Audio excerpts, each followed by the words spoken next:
Good morning students. बच्चों, 7th class के अंदर ज्योग्राफी का सेकंड चैप्टर हमारा चल रहा है।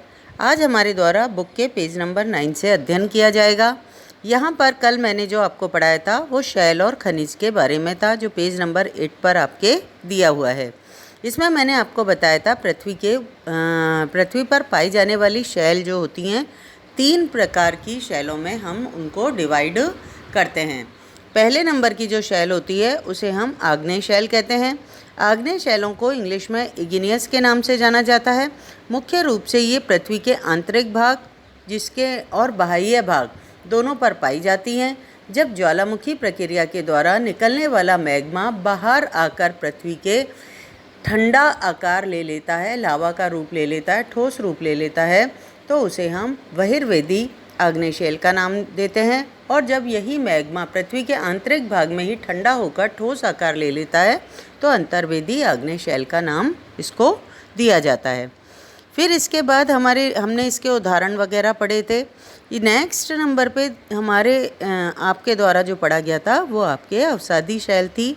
अवसादी शैल को सेडिमेंट्री शैल के नाम से भी जाना जाता है। जो ये हमारी आग्नेय शैल होती है, इसके अंतर्गत ये शैलें लुढ़क कर, चटक कर और यह एक दूसरे से टकरा कर छोटे छोटे टुकड़ों में बट जाती है। और जब ये अवसाद एकत्र होकर ठोस आकार ले लेता है तो ये अवसादी शैलों का निर्माण करता है। इसके अंतर्गत भी आपने पढ़ लिया है।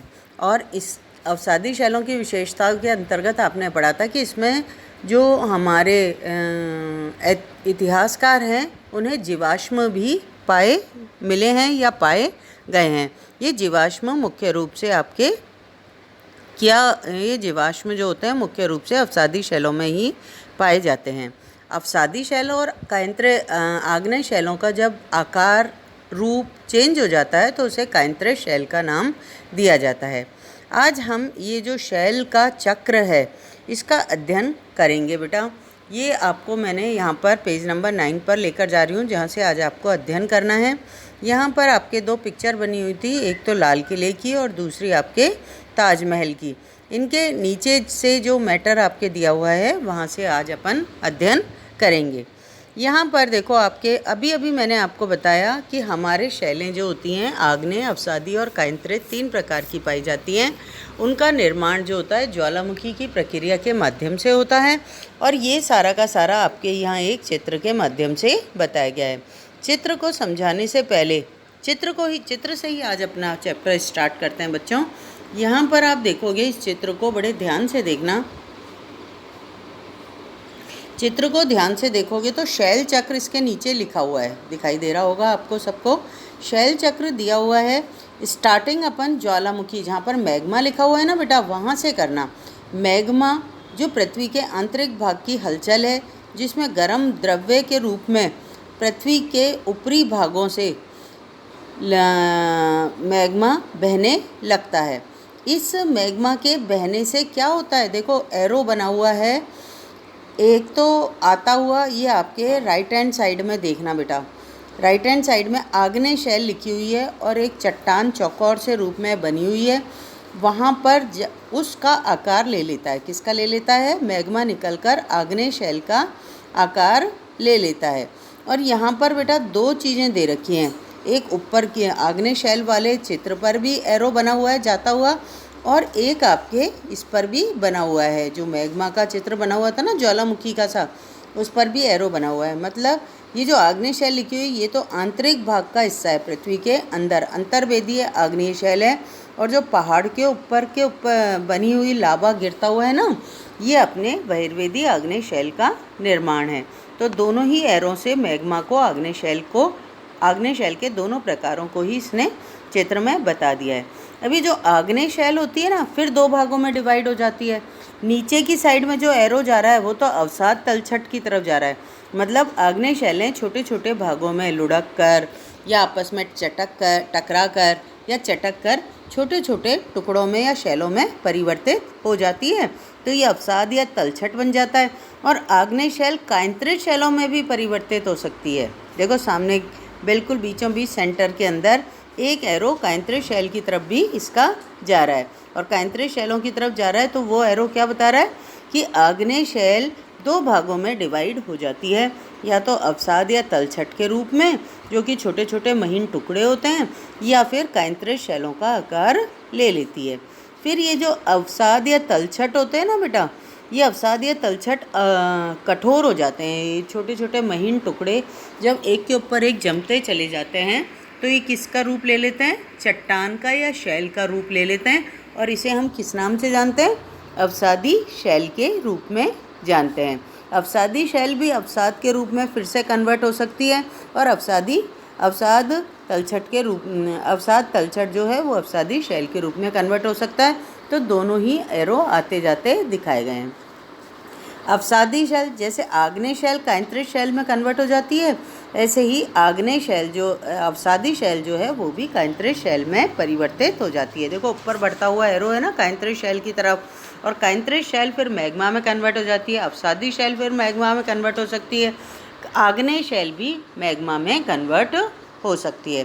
तो ये तीनों ही शैलें मैग्मा या के अंतर्गत या ज्वालामुखी की प्रक्रिया के अंतर्गत जा भी सकते हैं। इसे हम शैल चक्र के नाम से जानते हैं बेटा। अब हमारे द्वारा ये अध्ययन किया जाएगा कि आपके ये जो शैल चक्र आपके द्वारा पढ़ा गया है ना अभी, इसका अध्ययन हम करेंगे। यहाँ पर देखो अपन पढ़ते हैं लाल किला और ताजमहल का जो चित्र है उसके नीचे से ही पढ़ रही हूँ मैं। आपको जानकर आश्चर्य होगा कि किन्हीं निश्चित सीमाओं में, किन्हीं निश्चित दिशाओं में एक प्रकार की शैल चक्रीय तरीके से, चक्रीय मतलब राउंड के रूप में, चक्र क्या होता है? राउंड, चक्र के तरीके से एक दूसरे में परिवर्तित हो जाती है। एक शैल से दूसरी शैल में परिवर्तन होने की इस प्रक्रिया को ही शैल चक्र कहते हैं। नोट कर लो इस लाइन को, शुरू से ही कर लेना यहाँ से। किन्हीं निश्चित दशाओं में एक प्रकार की शैल चक्रीय तरीके से एक दूसरे में परिवर्तित हो जाती है। एक शैल के दूसरे शैल में परिवर्तन होने की इस प्रक्रिया को शैल चक्र कहते हैं। आगे बढ़ रहे हैं। क्या आप जानते हैं कि द्रवित मैग्मा ठंडा होकर ठोस आग्नेय शैल बन जाता है? बिल्कुल, हमने पहले ही पढ़ लिया शैल और खनिज में। ये आग्नेय शैल छोटे छोटे टुकड़ों में टूटकर एक स्थान से दूसरे स्थान पर स्थानांतरित होकर अवसादी शैल का निर्माण करती है। ये भी हमारे द्वारा पढ़ा गया हुआ है। ताप और दाब के कारण ये आग्नेय और अवसादी शैल काइंत्रित शैल में बदल जाते हैं। ताप जो सूर्य से मिलता है, दाब जो पृथ्वी के ऊपरी भागों से पड़ता है, इन दोनों के कारण ये किस में कन्वर्ट हो जाती हैं? काइंत्रित शैलों में परिवर्तित हो जाती हैं या बदल जाती हैं। अत्यधिक ताप और दाब के कारण काइंत्रित शैलें पुनः पिघलकर द्रवित मैग्मा भी बन जाती हैं। ये द्रवित मैग्मा पुनः ठंडा होकर आग्नेय शैल में परिवर्तित हो जाता है। तो ये चक्र निरंतर लगातार चलता रहता है पृथ्वी में या पृथ्वी पर। शैल विभिन्न, नेक्स्ट पेज पे चलो बच्चों। नेक्स्ट पेज के अंतर्गत आपके यहाँ पर देखिए पेज नंबर 10 पर आ जाइए। पेज नंबर 10 पर आपके दे रखा है शैल विभिन्न प्रकार के खनिजों से बनी हुई होती है। अभी आपने देखा मिट्टी, चूना, पत्थर, बहुत सारे खनिज, लोहा, कई चीज़ों से मिलकर शैलों का निर्माण होता है। खनिज प्राकृतिक रूप से पाए जाने वाले पदार्थ होते हैं। इनका निश्चित भौतिक गुणधर्म, निश्चित रासायनिक मिश्रण होता है। खनिज मानव जीवन या मानव जाति के लिए बहुत ही महत्वपूर्ण होते हैं। कुछ का उपयोग ईंधन की तरह से होता है, जिनमें कोयला, प्राकृतिक गैस, पेट्रोलियम। इनका उपयोग उद्योगों में भी किया जाता है। खनिजों का औषधियों के रूप में भी किया जाता है, दवाइयाँ जो बनती हैं, और उर्वरक के रूप में भी किया जाता है। उर्वरक मतलब खाद के रूप में, जैसे लोहा, एल्यूमिनियम, सोना, यूरेनियम आदि। बच्चों यहाँ पर आपके एक आओ कुछ करके देखें दिया हुआ है। आपके राज्य में कौन कौन से खनिज पाए जाते हैं, अपनी कक्षा में दिखाने के लिए कुछ नमूने एकत्र कीजिए। बच्चों आपको पता होना चाहिए, आप राजस्थान प्रांत या राजस्थान प्रदेश के रहने वाले हैं, राज्य के रहने वाले हैं।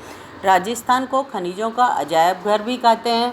यहाँ पर बहुत सारे खनिज पाए जाते हैं। हमारे देश के कई खनिजों की मामले में तो यह स्थिति है राजस्थान की कि सर्वाधिक खनिज ही यहाँ पर पाया जाता है। मतलब पूरे इंडिया का सर्वाधिक खनिज जो है, कुछ खनिजों की मात्रा तो उनमें ऐसी है कि वो भारत में सर्वाधिक राजस्थान में ही पाया जाता है। यहाँ पर बहुत तरह के खनिज पाए जाते हैं। ठीक है, आज के लिए अपना इतना ही। कल मेरे द्वारा इसमें क्वेश्चन आंसर कराकर इस चैप्टर को फिनिश किया जाएगा। थैंक यू बेटा।